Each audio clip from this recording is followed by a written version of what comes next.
So now let's start with the section 17 of Limitation Act, and see before going into the direct language, please see the question. Which of the following sections of Limitation Act deals with the effect of fraud or mistake? Section 16 deals with the effect of death. Section 17 is dealing with the effect of fraud or mistake.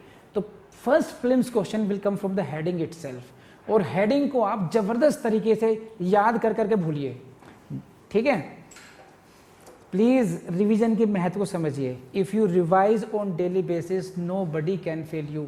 This is the जो time period जो मुझे लगता है 1 साल की मेहनत, और फिर बाद में जो आपका एक लगभग 6-7 महीने का जो एग्जाम का प्रोसेस रहता है, नोटिफिकेशन का आना, फिर प्रीलिम्स का आना, फिर मेंस का आना, फिर इंटरव्यू का आना, that take 6 to 8 months generally.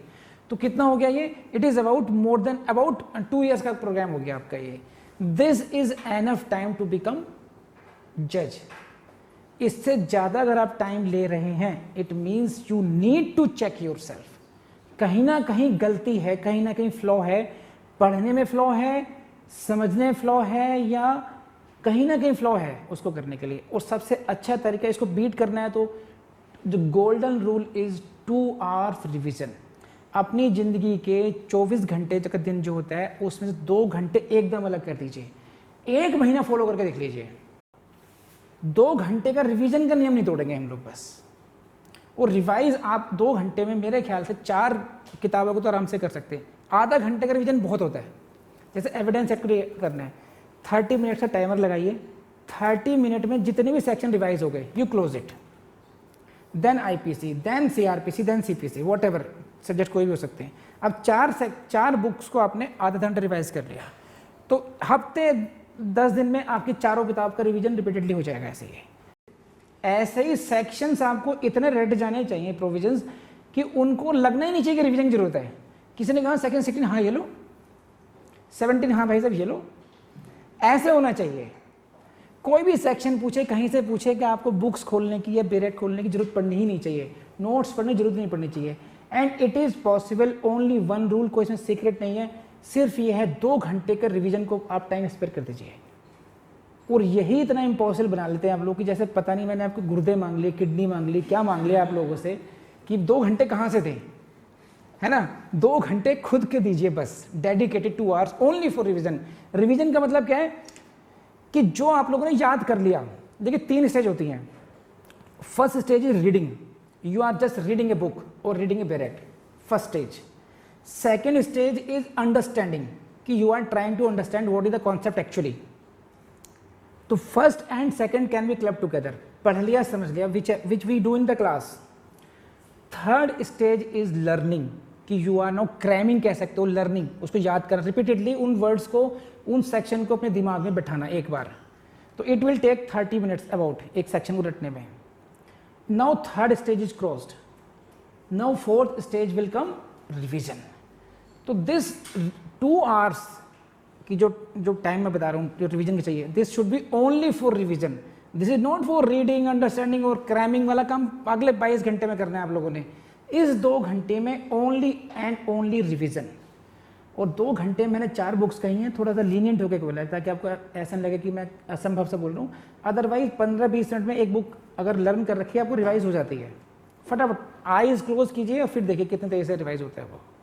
अगर ये नहीं कह सकते कि 2 घंटे का रिवीजन हम लोग कर लेंगे तो दुनिया की कौन सी ताकत आके जज बनाएगी? कैसे जज बनेंगे? नुकसान क्या होगा? जैसे देखिए आपने आधा घंटा की सेक्शन को आज रटा, सब समझने की कोशिश कीजिए। सपोज कीजिए सेक्शन 16 को रटने में आप लोगों ने 30 मिनट्स आज लगा दिए, रिवीजन में लगेंगे केवल 2 मिनट्स कल के। लेकिन अगर आपने 1 हफ्ता इसको रिवाइज नहीं किया, फिर दोबारा आपको 30 मिनट देने पड़ेंगे 16 को कवर करने के लिए। तो या तो ये कि 2-2 मिनट डेली दे दीजिए आप लोग, या फिर भविष्य में जब भी करेंगे फिर आधा घंटा 1 घंटा ऐसे ही। तो अधिकतर स्टूडेंट क्या करते हैं, सेक्शन 16 याद किया जुलाई के फर्स्ट वीक में, पहले रीड किया, अंडरस्टैंड किया, क्रैम किया, 1 घंटा लगा दिया, अब भूल गए।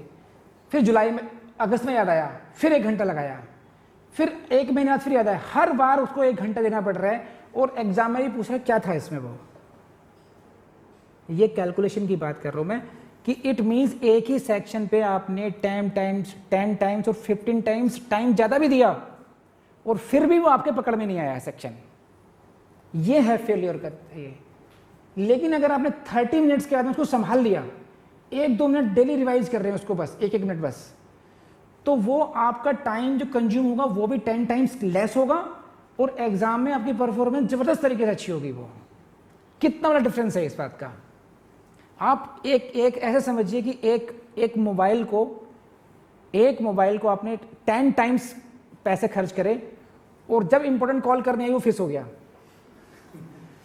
मतलब ये उस तरीके से समझ लीजिए, आपकी लैंग्वेज अगर समझते हो तो आपने 10 टाइम्स ज़्यादा पैसे दिए और जिस दिन कॉल करनी थी इंपॉर्टेंट यानी कि एग्जाम डे था, उस दिन आपके काम नहीं आया, उस दिन बैठे डिस्चार्ज।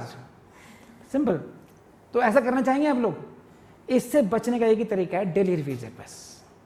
ठीक है, तो please oblige me, folded hand के साथ प्लीज़ कर लीजिए रिवाइज, 2 घंटे रिवीजन जरूरी है आपके लिए।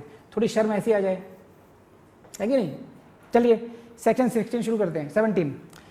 So this is the first question in your prelims question based on your heading itself. Which of the following sections of Limitation Act deals with the effect of fraud or mistake? Section 17. And this is very good question. The fraud contemplated in section 17 is that of defendant. Plaintiff का नहीं है, defendant का है, third person का नहीं है. It is the fraud of defendant. This is the question. And now go to the Bail Act language. What it says?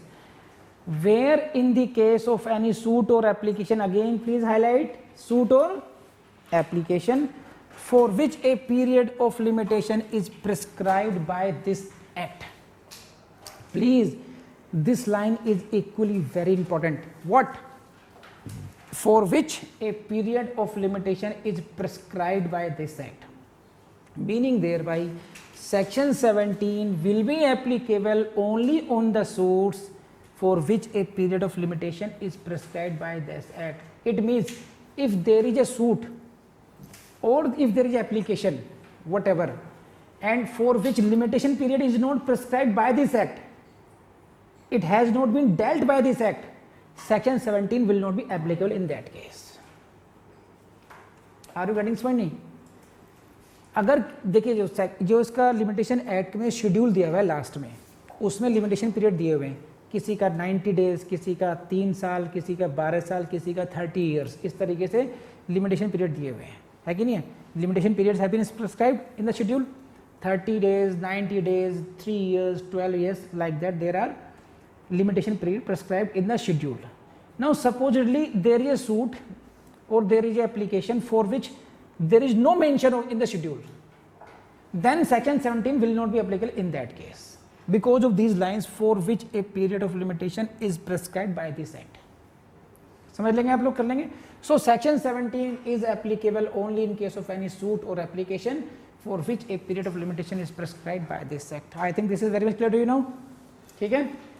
So this is where in the case of any suit or an application for which a period of limitation is prescribed by this act. याद तो मैं यहीं कराता हूँ आप लोगों को.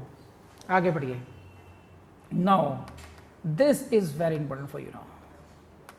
This is the suit or application is based upon the fraud of the defendant or respondent or his agent.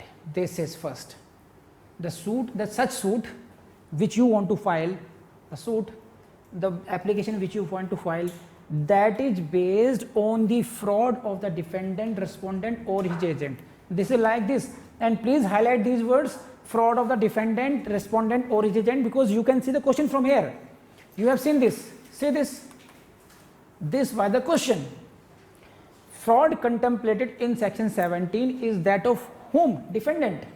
And this is this suit or application is based upon the fraud of defendant, respondent or agent. I hope it is clear to you now. कर लेंगे आप लोग, है ना? This. Secondly, or the knowledge of the right or title on which suit or application is founded is concealed by the fraud of any such person as aforesaid. क्या? See this side, you can see आप इसको ऐसे देखो, knowledge, किसकी knowledge? Knowledge of the right और title, विच right और title on which suit or application is founded. Are you getting? This suit or application is founded upon the right or a title. If you have the knowledge of right, you will file, you would have filed the institute, you have filed the application, or if you have instituted a suit, but you don't know. You depending this knowledge of what? Right or title on which suit or application founded. This knowledge is concealed by fraud by any such person as aforesaid. यानी कि defendant, respondent और agent. Respondent, defendant ने, respondent ने या उसके agent ने इस बात को छुपाए रखा, उस ज्ञान को छुपाए रखा कि भाई तुम्हारे अधिकार है, तुम्हारे पास एक टाइटल है जिसके बेस पे आप सूट ला सकते हो. तो you are in ignorance. You are in ignorance of your right or your title, and you are in ignorance because this knowledge was concealed by the fraud by the defendant, respondent or his agent. Are you getting this point? So I am explaining each and every word so that you can, it is easy for you to remember to learn this section. This is what, समझ में आई बात? ये देखना, जो word से is concealed by the fraud of any such person as aforesaid. Who are aforesaid? Defendant, respondent or he. These are the persons who are aforesaid. These persons, defendant, respondent or agent, they did what? They concealed by fraud. What they concealed? Knowledge. Knowledge of what? Knowledge of right or title. Which right or title? On which suit or application is founded. So these rights, this title was concealed by fraud by these gentlemen. I hope it is clear to you now. कर लेंगे. Next. The suit or application is for relief from consequence of a mistake. This suit or application is based on now consequence of mistake. Suit or application is based for relief from consequences of a mistake. कोई mistake हो गई आपसे, है ना? Now this is, and this is the fourth category, where any document necessary to establish the right of the plaintiff or applicant has been fraudulently concealed from him. What has been concealed? In this case, document. This document is fraudulently concealed from him. Which document? Which is necessary to establish the right. समझे आपने? In that case, period of limitation shall not begin to run. ऐसे cases में limitation period shall not begin to run कब से? Until the plaintiff or applicant has discovered the fraud or mistake or could with reasonable diligence have discovered. जब तक कि plaintiff को उस fraud का या मिस्टेक का पता ना चल जाए और could with reasonable diligence have discovered it. ये डायरेक्ट लैंग्वेज चल रही है अभी. और in the case of A concealed document until the plaintiff or the applicant first had the means of producing the concealed document or compelling its production. अब इसको समझिए बात को, देखिए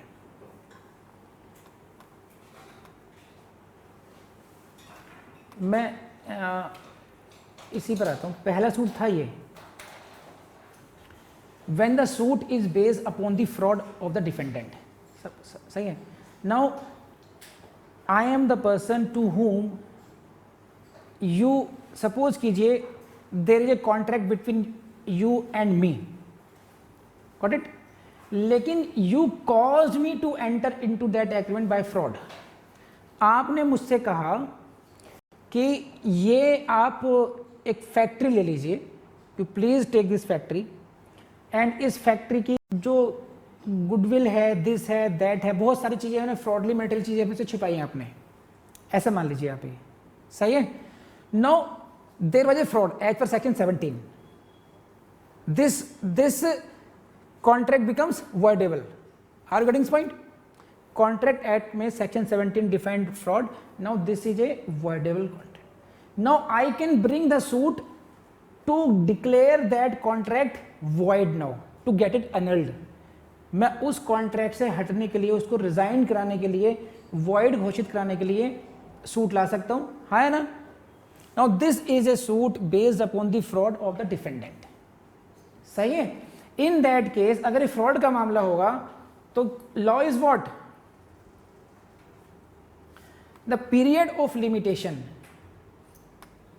The period of limitation shall not begin to run until the plaintiff or applicant has discovered the fraud. जब तक मुझे वो fraud का पता नहीं चलेगा तब तक के, because I am ignorant, I don't know whether there is a fraud or not. So why will I bring the suit? In anticipation लाऊंगा नहीं. I cannot bring suit in anticipation. I will bring the suit only when I come to know about the fraud. So this is the case. The period of limitation shall not begin to run until the plaintiff or applicant has discovered the fraud or the mistake. Second line is very important. Or could with reasonable diligence have discovered it. या फिर वो उसको discover कर सकता था कि although you don't know about the fraud, but there were means that you could have discovered it.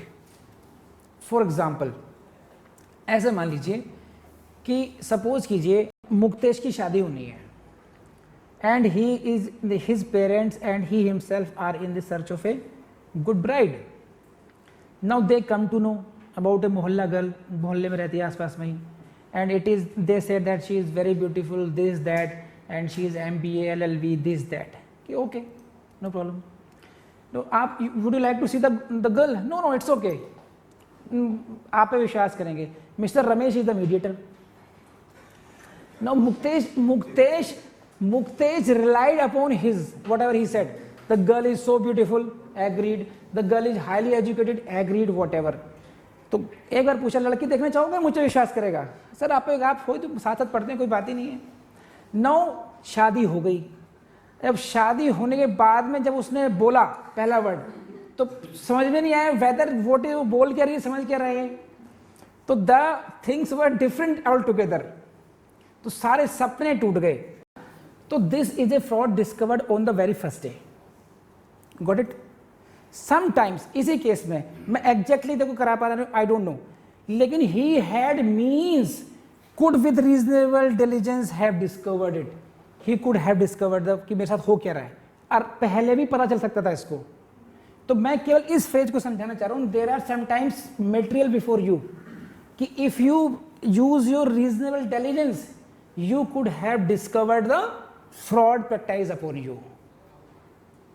तो जिस दिन डेट जो फिक्स होगी, the date from which the limitation period will begin, that is the what? When you discovered the fraud, number one, or with reasonable diligence could have discovered.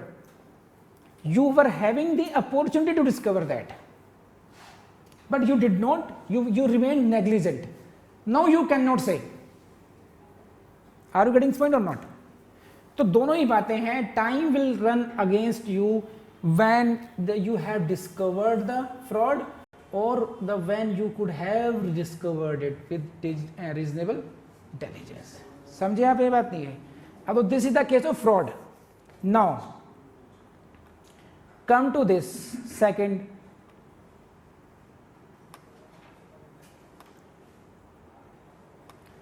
B clause.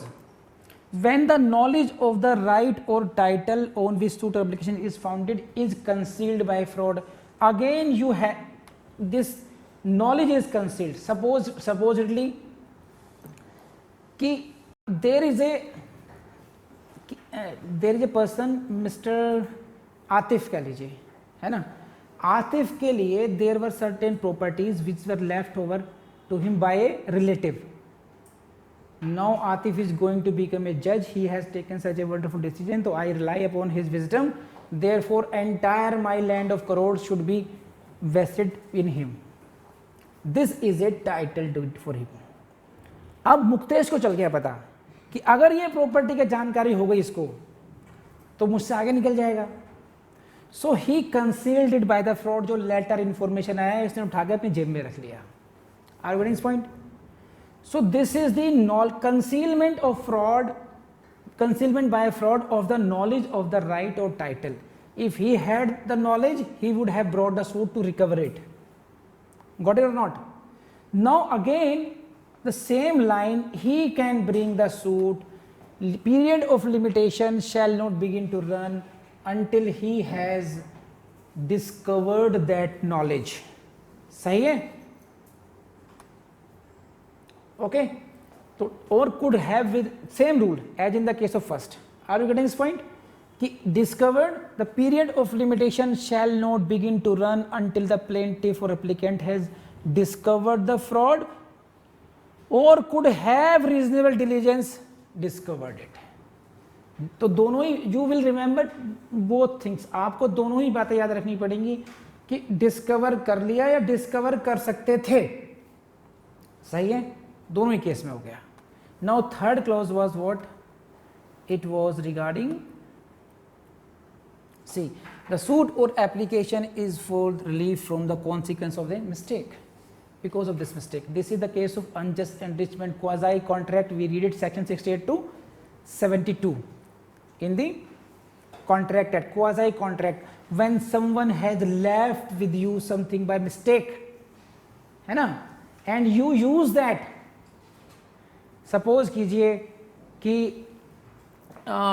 Madam Paridhi Ekta के घर पे गई and she had a purse containing some 4-5 lakh rupees and she by mistake left it. Okay, suppose कीजिए, and now she uses that money, तो she is getting enriched unjustly at the cost of the plaintiff. This is the consequence of a mistake. There may be so many examples. What I am saying is one party is getting enriched because of the other mistake of other. एक व्यक्ति की mistakes पर आप enrich हो रहे हैं, that may mistake anything. Now इस case में अगेन क्या होगा? दिस इज अगेन वही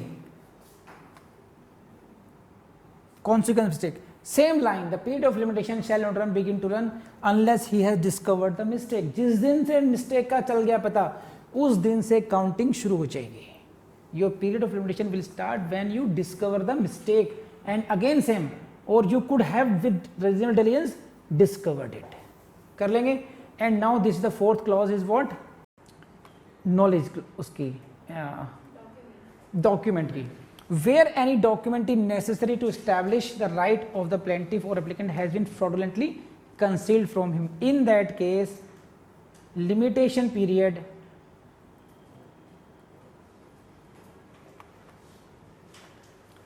in the case of a concealed document, the limitation period shall not until the plaintiff or the applicant first had the means of producing the concealed document. पहली बार जब उसका means थे कि produce कर सकता था, और कंपेलिंग द प्रोटेक्शन, कि जब वो सामने वाले व्यक्ति को कंपेल कर सकता था कि हम डॉक्यूमेंट दो मुझे, उस डेट से पहले पीरियड ऑफ लिमिटेशन रन नहीं करेगा. तो these are the 4 different clauses. इसमें 3 का तो सेम ही है, whether it's a case of fraud और मिस्टेक और fraudulently concealment of knowledge of right, और सेम पहली का सूट और application is based upon the fraud of the defendant, पहली क्लॉज. नॉलेज और the knowledge of the right और title is concealed by fraud और मिस्टेक. इनमें सेम रूल अप्लाई होगा 3 में, ए बी सी 3 में. समझ में आ गई बात? और इस केस में, 4th केस में, in case of concealed document, जब डॉक्यूमेंट को छुपाया जाता है तब कब रन होगा? When he had the first means of producing the concealed document. जब पहली बार उसके पास ऐसे मटेरियल मिल गया उसको, he had a means, he had the resources that he could have produce it, तब भी उसने नहीं किया, एक्शन नहीं लिया उस पर. इन दैट केस में कर लेंगे. तो this is the case of section 17 की बेरेक लैंग्वेज हो गई आपकी. क्वेश्चन देख लीजिए, क्वेश्चन कैसे आया है? Exact reproduction of the Barack language. How it is? In which of the following cases the period of limitation shall not begin to run until plaintiff or applicant has discovered the fraud or mistake or could have with reasonable diligence discovered it? A, B, suit or application is based upon the fraud of the defendant, knowledge of the right of title concealed, the suit application is relief from the consequence of mistake. A, B, C दे दिया तीनों उन्होंने, और answer is all of the above. तो ऐसे question को करने के लिए आपको ABC रटना पड़ेगा. तो मैं इससे बता रहा हूँ कि because when you go appear in the DGS exam, DGS is not difficult exam, you make it difficult because you are not ready to. आप क्या करेंगे, फ्रॉड, मिस्टेक, नॉलेज हो गया, आप ऐसे पढ़ेंगे इसको. I know this section 17 fraud knowledge mistake document खत्म है क्या इसमें. प्लीज वर्ब कोशिश कीजिए, रीड इट प्रिसाइसली. नेक्स्ट देखिए प्रिंसिपल क्या है कि सेक्शन 17 का जो बेस है वो क्या है. The principle behind section 17 is that right of A party defrauded can not be affected by lapse of time. जिस व्यक्ति के साथ फ्रॉड हुआ है, द पार्टी डिफ्रॉडेड, उस व्यक्ति के खिलाफ लैप्स ऑफ टाइम की वजह से उसका राइट अफेक्ट नहीं होना चाहिए. एक तो first of all he is the victim of fraud, है ना, and again you are starting limitation period. जब तक पता ही नहीं चलेगा, when I don't know about the right, how can I file this. मेरे साथ हुआ क्या है, फ्रॉड हुआ, मुझे पता ही नहीं चला. तो दिस इज द प्रिंसिपल. लेकिन but as soon as the circumstances constituting the fraud become known to him, subsequent lapse of time will operate as a bar. If you have come to know about the fraud, if you have come to know about your mistake, then subsequently their time will start and then it will not stop them. Section 9 is there for you now. कर लेंगे.